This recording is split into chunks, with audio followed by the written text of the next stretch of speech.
So మొత్తానికి cabinet విస్తరణ పైన కదలిక వచ్చింది. కేంద్రం అంటే హైకమాండ్, కాంగ్రెస్ పార్టీ హైకమాండ్ దీనికి సంబంధించినటువంటి అంశం పైన నిన్న సుదీర్ఘంగా చర్చించింది కొత్త ఆఫీస్లో.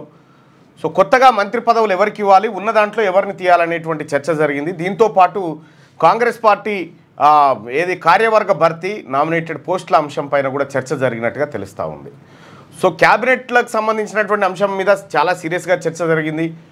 కొండా సురేఖను క్యాబినెట్ నుంచి తీసేయాలని చెప్పి రేవంత్ రెడ్డి పట్టుబట్టి పదే అధిష్టానం ముందు నిన్న 20 నిమిషాలు ఆమెపైనే ఆమెను తొలగించాలనేటువంటి అంశాన్ని డిమాండ్ చేసినట్టుగా తెలుస్తూ ఉంది. ఇక ఈక్వేషన్ల రూపంలో జూపల్లి కృష్ణారావు గారిది తొలగించి అటు మంచిర్యాలలో ఉన్నటువంటి కొక్కిరాల ప్రేమ్సాగర్ రావుకు ఇవ్వాలనేటువంటి ప్రతిపాదన తెచ్చినట్టుగా కనిపిస్తూ ఉంది.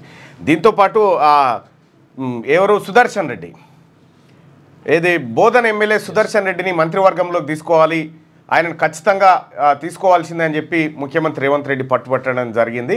ఇక మల్రెడ్డి రంగారెడ్డిని అవసరం లేదంటూ ముఖ్యమంత్రి స్వయంగా చెప్పినట్టుగా సమాచారం ఉంది.